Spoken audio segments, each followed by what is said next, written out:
Hi, this is Kerry Artak with Wicked Stocks, bringing you your daily Tesla report for Friday, March 7th, 2025. Let's take a look at the charts.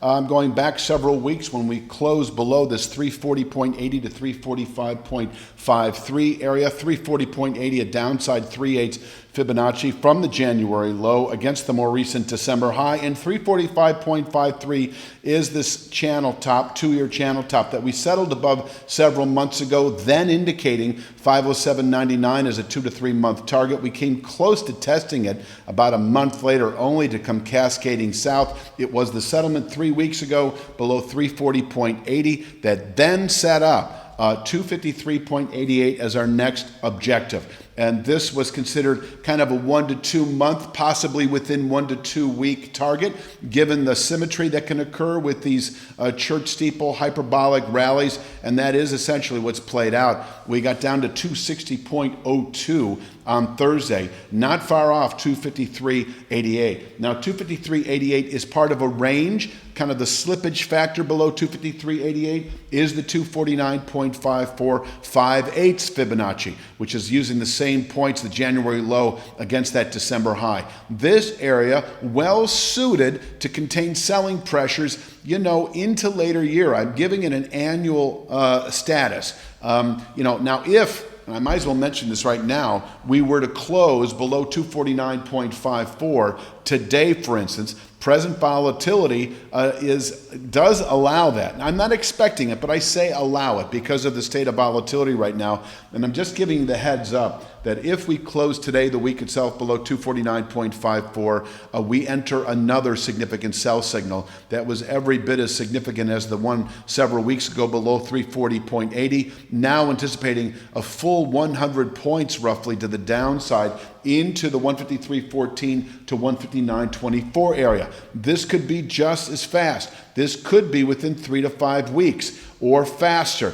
It could also take 2 or 3 months depending on volatility, but I venture to say that if we close now as we're falling like we have been below 249.54, that momentum remains intact and we could fall into the 153.14 to 159.24 area by the end of April. 153.14, 159.24 can absorb annual selling pressures if tested, and it does become our next objective if we close today below 249.54. Until then, this is bottom picking territory. 249.54 to 253.88 can absorb selling through March into April. From here, we can push back into the low to mid 340s within a matter of 2 to 3 to 5 weeks. In fact, it really is 353.27, not shown here, that I consider to be kind of a 3 to 5 week objective once we test 253.88. So if we test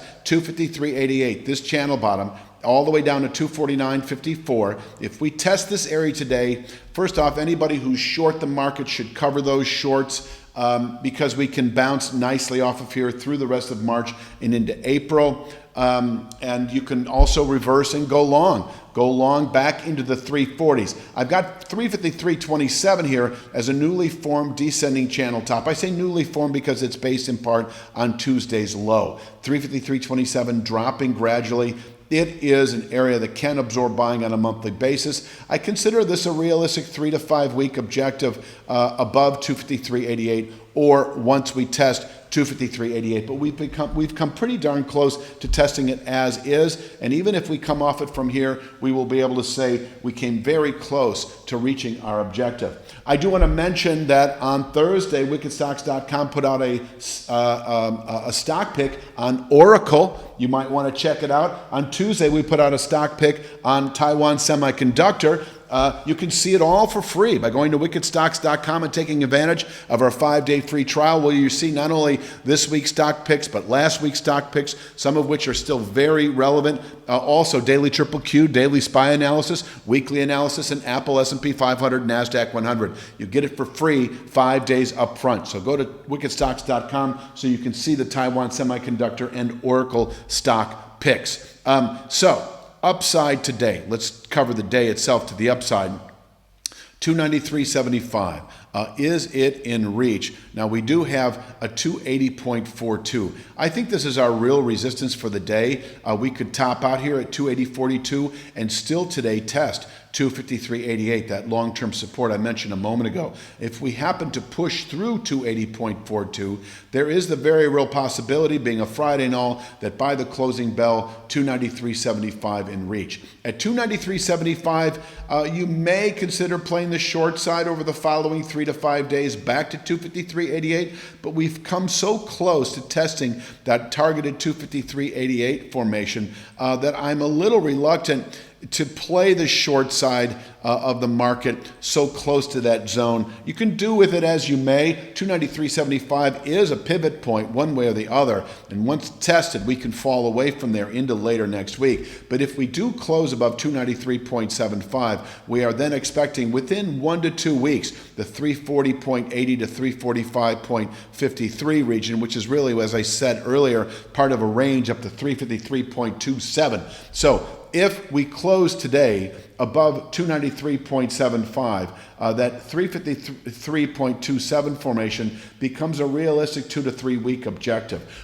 So you could go long. I'm going to mention that it's kind of implied and goes without saying. But if we close above 293.75, if you're short, reverse, go long. If you're out of the market and you're interested in buying it, go long. You're either bottom picking 253.88 right now, or if you're more of a 2 to 3 week swing trader, you're buying a settlement above 293.75, then anticipating 353.27 within 2 to 3 weeks, probably more like 2 weeks. 353.27 descending channel top can contain buying by that point in time into possibly through April trade, and we can fall away from there back into the 250s. It would be a settlement of a 253.27, however, that would signal a good low through the second quarter. Bullish continuation then expected over the following 2 to 3 months to 507.99. But this church steeple situation, I just need to mention that the likelihood of gaining that lost ground is going to be a hard-fought battle. Yes, we can spring back into the 340s, into the 350s perhaps, as I showed here at 353.27. We can spring back into this area, but an outright V-shaped rally from here, I don't think it's likely. These tend to hold longer term. And if we close below 249.54, longer term it is, because I would say over the next month or two, it's the low to upper 150s, where yes, we can bottom out through the rest of the year, but then I think we enter a kind of a prolonged consolidative phase as the market sort of really tries to figure out where it's going from there. So I know I'm humanizing the Tesla stock, but I'm talking collectively, right? Anyway, I think that pretty much rounds it out. Please click like, share, subscribe, and check out those stock picks we put out this week on Oracle and Taiwan Semiconductor. I will be back Sunday afternoon with Monday's Tesla. You have a great weekend.